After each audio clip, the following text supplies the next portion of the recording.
নিজের ছেলেকে ৮০টা বেত মেরেছেন। কয়টা? ৮০টা বেত মেরেছেন। এই ব্যাপারে অনেকগুলো বর্ণনা পাওয়া যায়। সবচেয়ে সহিহ বর্ণনা হচ্ছে মুয়াত্তা ইমাম মালিকের বর্ণনা। ওমর ফারুক রাদিয়াল্লাহু তাআলা আনহুর ছেলে আব্দুর রহমান মারুফুন বিআবি শাহমা ছিলেন মিশরে। ওখানে নাবিজ খেয়েছিলেন। নাবিজ হচ্ছে আরব দেশের লোকেরা দুধের মধ্যে শক্ত খুরমা রাত্রেবেলা ঢেলে দিত। ঢেলে দিলে সারা রাত ওই খুরমার রসটা দুধের সাথে মিশে দুধটা লাল হয়ে যেত। এটারে সকালবেলা খেত, খুব সুস্বাদু, সেটাকে বলে নাবিজ। কিন্তু এটা রাতে ভিজাইলে সকালেই খাইতে হয়, রেখে দিলে আবার একটু সমস্যা হয়। এটা অনেকটা তারির মতো হয়ে যায়, মাতলামি চলে আসে। তো ওমরে ফারুকের ছেলে নাবিজ খেয়েছেন, মদ খাননি, নাবিজ। কিন্তু নাবিজ খাওয়াতে সাকরান চলে এসেছে। সাকরান চলে আসাতে এটা যখন প্রমাণিত হয়েছে, আমর ইবনে আস রাদিয়াল্লাহু তাআলা আনহু ওনাকে ৮০ বেত মেরেছেন মিশরে। কয় বেত? নিয়ম হচ্ছে সবার সামনে, কিন্তু সবার সামনে না মেরে একটু গোপনে মেরেছে। এই তথ্য যখন ওমরে ফারুকের কাছে এসেছে, উনি বললেন না, মারতে হবে সবার সামনে, আলাদা মারলা কেন? ও মদিনায় ফিরে আসলে আমি আবার ৮০টা মারব। মদিনায় ফিরে আসার পরে সাইয়েদনা ওমরে ফারুক ওই আগের ৮০টারে আর ধরেন নাই, নিজ হাতে আবার ৮০টা বেত মেরেছেন। এই বেত মারার ১ মাস পরে এই আবু শামা ইন্তেকাল করেছে। অনেক ঐতিহাসিক বলে এই বেতের আঘাতে মরেছে, কেউ কেউ বলেছে নিজের রোগের কারণে মরেছে। কিন্তু দিস ইজ দ্য ইনসাফ সিস্টেম অফ ওমর। নিজের ছেলে বলে ছেড়ে দেয় নাই।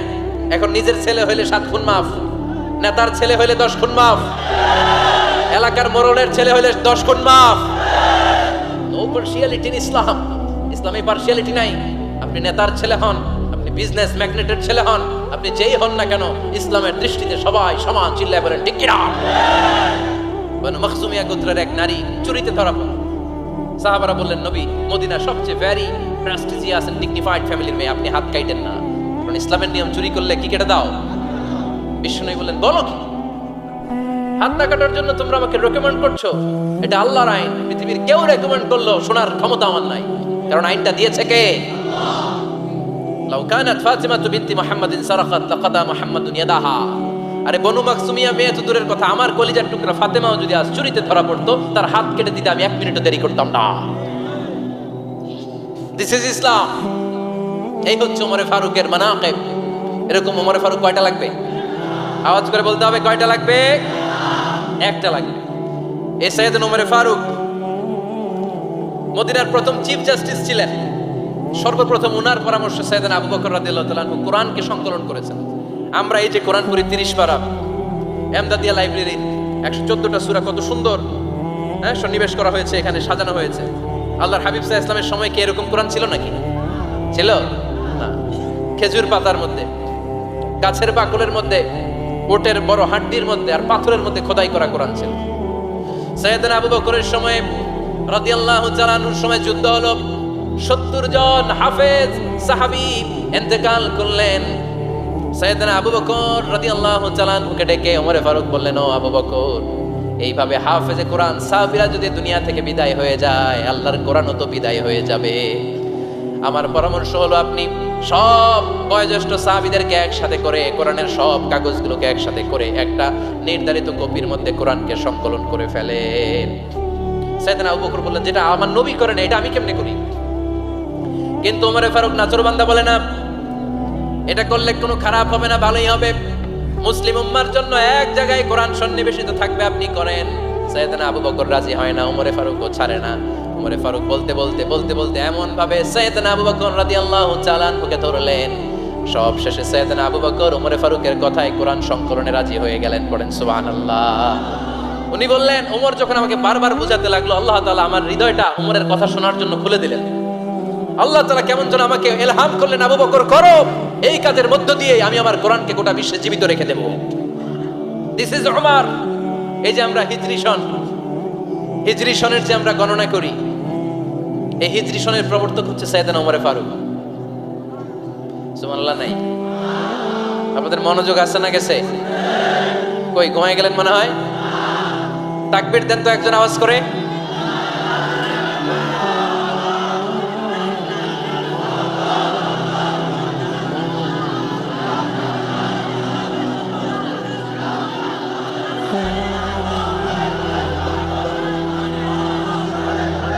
মাশাআল্লাহ, মাশাআল্লাহ। বসেন, বসেন, এখনই শেষ করে দেব কিছু সময়ের মধ্যে। আমরা একসাথে বিদায় নেব ইনশাআল্লাহ। ওঠা বসা করবেন না, ওঠা বসা করবেন না, বসেন। সাইয়েদনা ওমর ফারুক এই হিজরি সনের গণনা শুরু করেছে। সাহাবারা বলল, আমিরুল মুমিনিন, খ্রিস্টানদের ঈসাই সন আছে, আমাদের মুসলমানদের কোনো সন নাই। আমাদের একটা সন থাকলে আমাদের জিজিয়া নিতে, আমাদের যাকাতের টাকা উত্তোলন করতে অনেক সুবিধা হবে। ওমর ফারুক বললেন, তাহলে কোন সালকে হিজরি, কোন সালকে মুসলিম সাল হিসেবে আমরা ঘোষণা দিতে পারি? একজন বলল, আমার নবী যেই সালে জন্মগ্রহণ করেছেন ওই সালে। ওমর ফারুক বললেন, না, আমার নবীর জন্ম আমাদের জন্য খুশির দিন, কিন্তু এটা আমাদের জন্য প্রেরণা নয়। প্রেরণা নবীর কাজে, ঠিক কিনা? আরো কিছু সাহাবারা বলল, তাহলে যেই সালে আমার নবী ইন্তেকাল করেছে ওইটারে প্রথম সাল ধরেন। ওমর ফারুক বললেন, না, যেদিন তিনি ইন্তেকাল করেছেন এটা আমাদের দুঃখের দিন, এটা আমাদের প্রেরণা নয়। আমাদের প্রেরণা হচ্ছে বিশ্বনবীর ত্যাগ, তিতিক্ষা আর কাজের মধ্য দিয়ে। জোরে কোন ঠিক কিনা? ওমর ফারুক বললেন, যেদিন বিশ্বনবী ইসলাম রক্ষায় নিজের মাতৃভূমি ছেড়ে মক্কা থেকে মদিনায় গিয়েছেন, ওই দিনটাকে হিজরি প্রথম দিন ধরে আমরা হিজরি সাল গণনা করে শুরু করে দিব। ওইটাই হচ্ছে হিজরি সন। সেখান থেকে হিজরি সনের প্রবর্তন করেছেন সাইয়েদনা ওমর ফারুক রাদিয়াল্লাহু তাআলা আনহু। এই যে স্টেট গভর্নমেন্ট, এই যে প্রিজন, জেলখানা, ক্যান্টনমেন্ট, সচিবালয়, গণভবন, বঙ্গভবন, মুক্তিযোদ্ধাদের ভাতা, রাষ্ট্রীয় ভাতা, এই সব নিয়ম কানুন সাইয়েদনা ওমর ফারুক তার রাষ্ট্রীয় আমলে তিনি নিজে করেছেন। চিল্লায় পড়েন আল্লাহু আকবার। মুসলমানদের আলাদা কারেন্সি, নিজস্ব মুদ্রা ব্যবস্থা নিজে চালু করেছেন। সৈনিকদের মধ্যে যারা বিবাহিত, প্রতি 6 মাস অন্তর অন্তর 1 মাসের ছুটি কাটাতে তারা ফিরে আসবে, সাইয়েদনা ওমর ফারুক চালু করেছেন। চিল্লায় আওয়াজ করে পড়েন আল্লাহু আকবার। এই যে আমরা 20 রাকাত সালাতুত তারাবি পড়ি রমাদানে, পড়েন না আপনারা? এটা সাইয়েদনা ওমর ফারুক চালু করেছে। সুবহানাল্লাহ পড়তে পারলেন না? কোরআনে মোট 22টা আয়াত আছে যেখানে সাহাবারা ইনডিসিশনে ভুগছিলেন। বিশ্বনবীর মত একটা, ওমর ফারুকের মত আরেকটা। এই 22 জায়গায় আল্লাহ তাআলা বিশ্বনবীর মতের পক্ষে আয়াত নাজিল না করে ওমর ফারুকের মতের পক্ষে কোরআনের আয়াত নাজিল করেছেন। আওয়াজ করে পড়েন আল্লাহু আকবার। সাইয়েদনা ওমর ফারুক, আমরা সাহাবীদের জীবন চরিত পড়তে চাই না, কত যে অনুপ্রেরণামূলক দৃষ্টান্ত সাইয়েদনা ওমর ফারুক আমাদের জন্য রেখে গিয়েছেন। ওমর ফারুক যখন খলিফা, দিনের বেলায় যদি রাষ্ট্রে কোনো নিয়ম জারি করতেন, দিনের বেলায় জনগণকে কোনো বিষয়ে যদি নিষেধ করতেন, রাত্রে বেলায় খাওয়ার সময় ফ্যামিলি মেম্বারদের সবাইকে বলতেন, এই দিনের বেলা আমি জনগণকে এই কাজ করতে নিষেধ করেছি, তোমরা আমার ফ্যামিলি মেম্বার, খবরদার তোমরা এই কাজ করো না। জনগণ করলে যতটুকু শাস্তি, তোরা করলে পাবি ডবল শাস্তি। সুবহানাল্লাহ কইবেন না? আমাদের নেতারা ওই বাড়ির বিচার করে, ওই বাড়ির মাইয়ার বিচার, ওই বাড়ির পোলার বিচার, নিজের পোলা গাঞ্জা টানে, আসরা নাই? নিজের মেয়ে অপরাধ করে, আসরা নাই? কি নেতা ছিলেন ওমর ফারুক! আগে নিজের ঘর সামলিয়েছেন, আগে নিজেকে সামলিয়েছেন, নিজের ঘর ঠিক করেছেন। বলেছেন জনগণ করলে যত বেদ, তোরা করলে double Veda. This is call leader, ঠিক কিনা? এক বাবা এসে বললেন, ওমর ফারুক আমার ছেলে কথা শোনে না, বেয়াদব। ওমর ফারুক ছেলেরা ডাকলেন, বাবা তুমি তোমার আব্বাজানের কথা শোনো না, এটা তো কবিরা গুনাহ।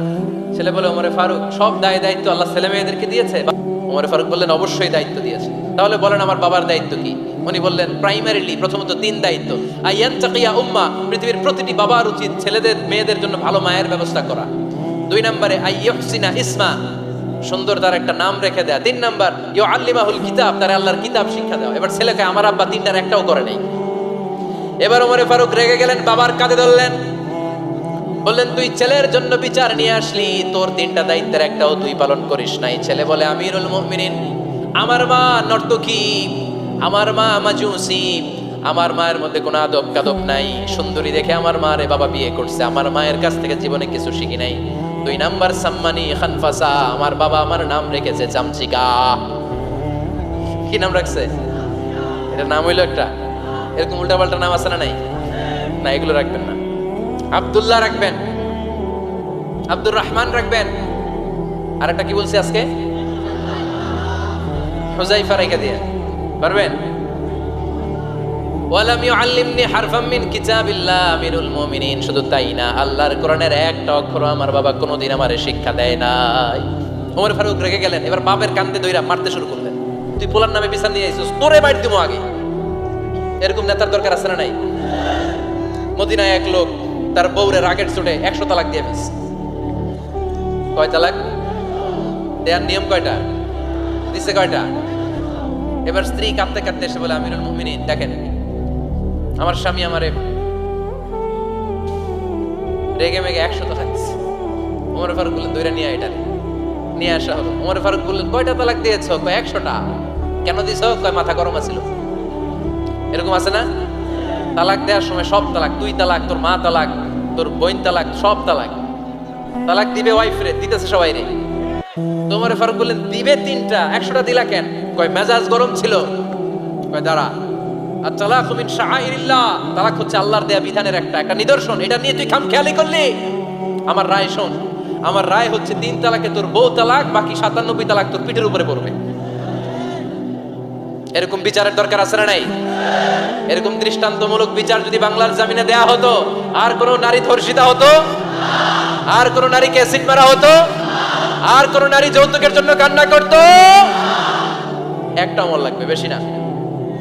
কয়টা লাগবে? তিনি গভর্নর সিস্টেম চালু করেছিলেন, গভর্নর সিস্টেম, ইসলামিক স্টেট।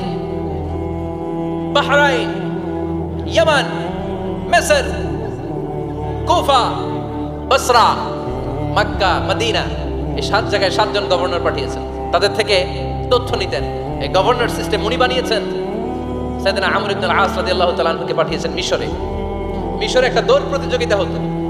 ওই দৌড় প্রতিযোগিতায় আমর ইবনে আল আস রাদিয়াল্লাহু তাআলা আনহুর ছেলে অংশগ্রহণ করেছে, কিন্তু এক মিশরি ওই দৌড় প্রতিযোগিতায় চ্যাম্পিয়ন হয়ে গেছে। রানার্স আপ হয়েছে আমর ইবনে আল আসের ছেলে। এবার মিশরি ফার্স্ট আর গভর্নরের ছেলে সেকেন্ড। রাগের চোটে আমর ইবনে আল আসের ছেলে ওই মিশরির মাথার মধ্যে কয়েকটা বাড়ি মেরেছে। মিশরি বলে, আমার মারলা কেন? তুমি খেলাই পারো না, আমারে মারলা কেন? কয় আনা ইবনুল আকরামিন, আমি গভর্নরের পোলা, আমি যা বলবো এটাই হবে, আমার উপরে কথা নাই। মিশরি ওইখানে আর ঝগড়া বাঁধায় নাই, মনে দুঃখ নিয়ে মদিনায় চলে আসলেন। এসে বললেন, আমিরুল মুমিনিন, আপনি আমর ইবনুল আস রাদিয়াল্লাহু তাআলা আনহুকে মিশরের গভর্নর বানিয়ে পাঠিয়েছেন। একটা প্রতিযোগিতায় আমি চ্যাম্পিয়ন হয়েছি, ওনার ছেলে হয়েছে রানার আপ। কেন সে চ্যাম্পিয়ন হতে পারে নাই? এই কারণে আমার মাথায় লাঠি দিয়ে 3টা বাড়ি মেরেছে। বিচারটা দিছে কার দরবারে? কথা বুঝেন নাই বোধহয়? ওমর ফারুকের দরবার। ওমর ফারুক বললেন, তাই আগামী বছরের অমুক তারিখ আমি সব গভর্নরদেরকে ডেকে হিসাব নিতে, ওই দিন তুই থাকবি, পারবি না? মিশরে বলে, পারবো মানে অবশ্যই পারবো। ওই দিন 7 রাজ্য থেকে 7 গভর্নর হাজির, গভর্নরদের ছেলেরাও হাজির, মিশরীয় হাজির। 7 গভর্নরের কাছ থেকে 7 এলাকার খোঁজ খবর নেয়ার পরে ওমরে ফারুক বললেন, আইনাল মিসরি, মিশরি লোকটা কই, এদিকে আয়। মিশরি সামনে আসার পরে বলল, আমর ইবনুল আস, তুমি মিশরের গভর্নর, তোমার ছেলে সহ তুমি আসো। আমর ইবনুল আস এসে সামনে বসে রইলেন। এবার বললেন, ও আমর ইবনুল আসের ছেলে, তুমি নাকি ইবনুল আকরামিন গভর্নরের ছেলে, তুমি যা বলবা মিশরে নাকি তাই হবে, তোমার নাকি অনেক দাপট। নিজে একটা লাঠি এনে মিশরীর হাতে দিয়ে বলল, এবার তোর মাথায় যতটা মারছে তুই ততটা গুনে গুনে মার, আমি দেখবো। আমর ইবনুল আস দেখবে, আমর ইবনুল আসের ছেলেরে তুই এখানে মার। সে বলতেছে, থাক, আপনি বলছেন এতেই যথেষ্ট, মারা লাগবে না, আমি মাফ করে দিলাম। ওমরে ফারুক বলল, খবরদার, মার, মার ওর মাথার মধ্যে।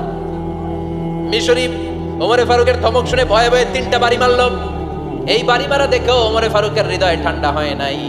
লজ্জায় আমর ইবনুল আস, বয়স হয়ে গিয়েছে সাহাবা, মাথা তখন টাক, মাথায় চুল নাই, লজ্জায় মাথাটা হেট হয়ে মাথাটা নিচু করে রেখেছে।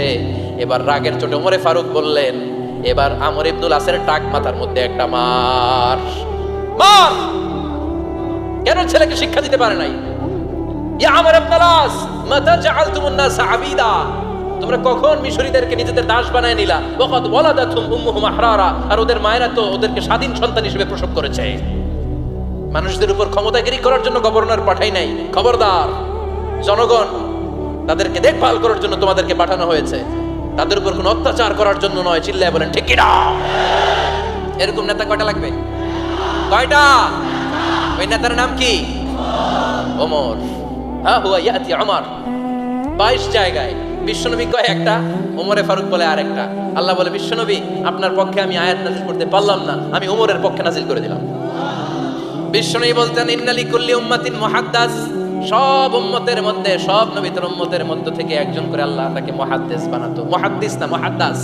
মুহাদ্দাস মানে এমন লোক যিনি যা ভাবতো ওই ভাবনাটাই আল্লাহ আয়াত হিসেবে নাজিল করে দিতেন।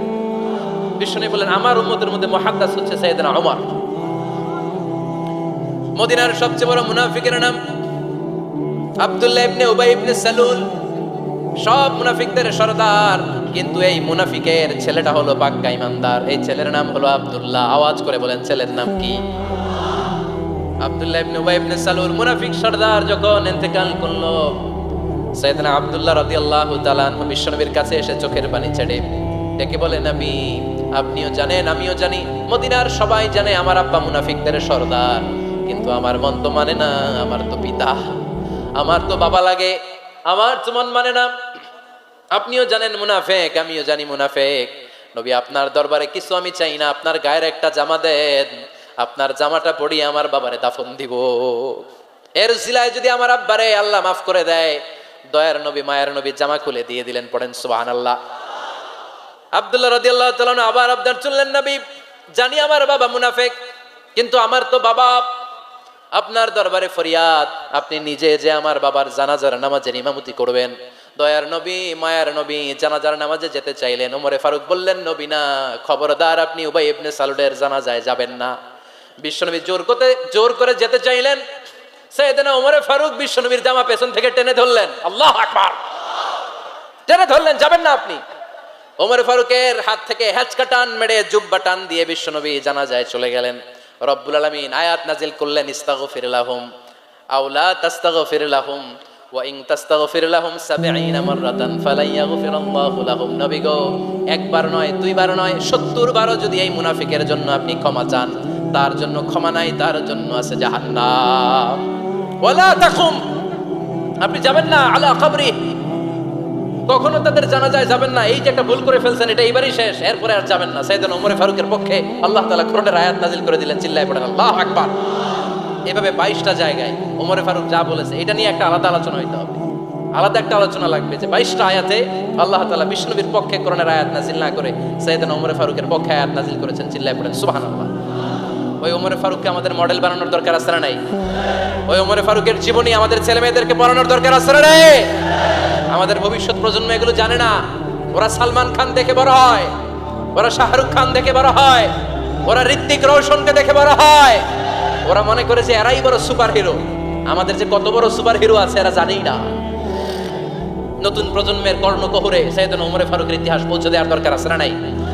ওমর ফারুকের ইন্তেকালের ঘটনাটা বলেই আমরা মোনাজাতের দিকে যাব। শুনবেন? শুনতে চান?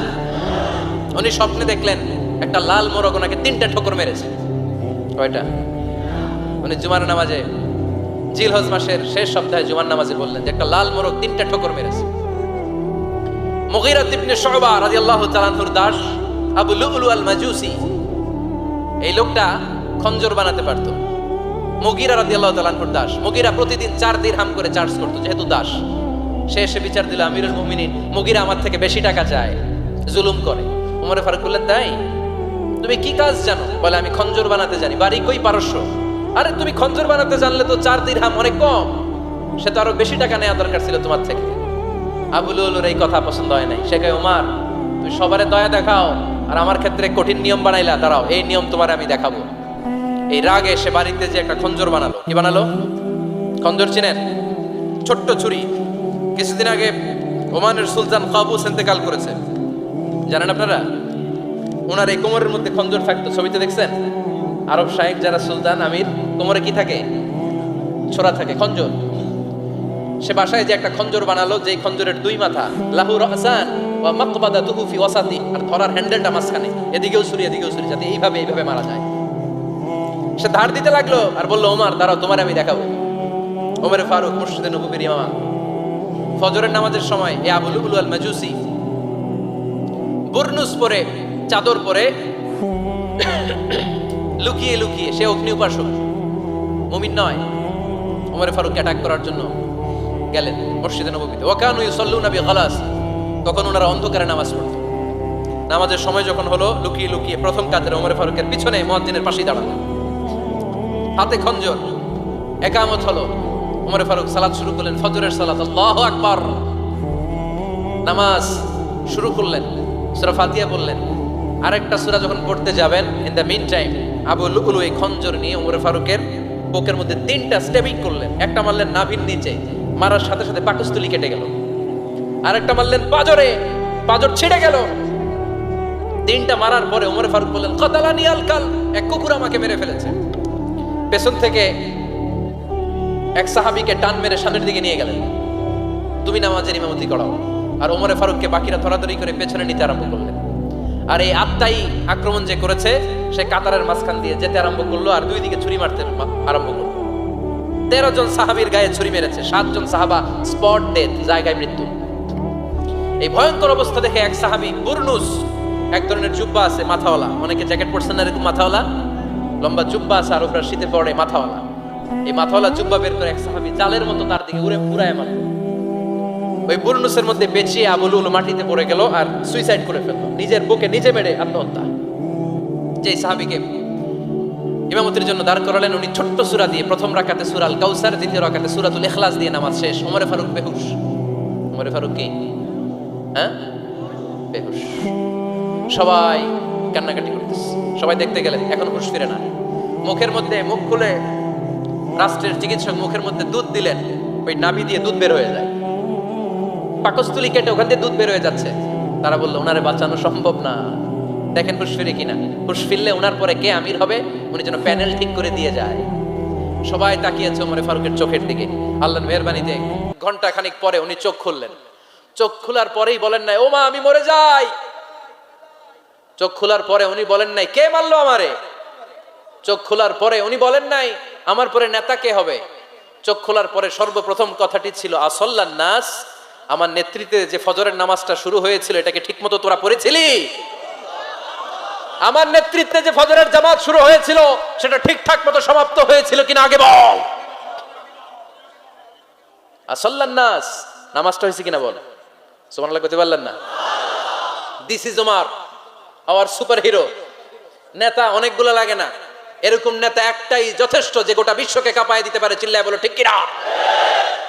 আমরা চাই আমাদের ছেলেগুলো ওমরে ফারুকের মতো বড় হোক। আমরা চাই আমাদের ছেলে মেয়েগুলো খাব্বাব, খুবাইব, সাইয়েদনা আলী, উসমান, আবু বকর রাদিয়াল্লাহু তাআলা আনহুর অনুসরণে বড় হোক, ঠিক কিনা? আমরা একটা ওমর চাই যিনি আমাদেরকে সালাতের শিক্ষা দিয়ে গিয়েছেন, ইন্তেকালের আগে বলেছেন সাল্লান নাস। এজন্য আমরা যেন নামাজ কখনো নষ্ট না করি। আল্লাহর জমিনে দ্বীন বাস্তবায়ন আসাদ্দুহুম ফি আমরিল্লাহি ওমর। ওমর রাদিয়াল্লাহু তাআলা আনহুর মতো এত কঠোর কেউ ছিলেন না। তাই দ্বীন বাস্তবায়নে আমরা যেন কাউরে ছাড় না দেই। সবার আগে আল্লাহর দ্বীন, সবার আগে আল্লাহর কোরআন ছিলেন না। তাই দ্বীন বাস্তবায়নে আমরা যেন কাউরে ছাড় না দেই। সবার আগে আল্লাহর দ্বীন, সবার আগে আল্লাহর কোরআন, সবার আগে আমার ইসলাম, ঠিক কিনা? চাইলেই কেউ এদেশ থেকে ইসলামরে মিটাই দিতে পারবে না। যে দেশে আল্লাহু আকবার ধ্বনির সাথে সাথে সূর্য উঠে যায়, আল্লাহু আকবার ধ্বনির সাথে সাথে সূর্য ডুবে যায়, সে দেশে আর কিছু থাকবে না থাক আমার ইসলাম থাকবেই, আর কিছু থাকবে না থাক আমার কোরআন থাকবেই। সে ইসলামের সাথে থাকতে রাজি আছেন তো? কোরআনের সাথে থাকতে রাজি আছেন তো?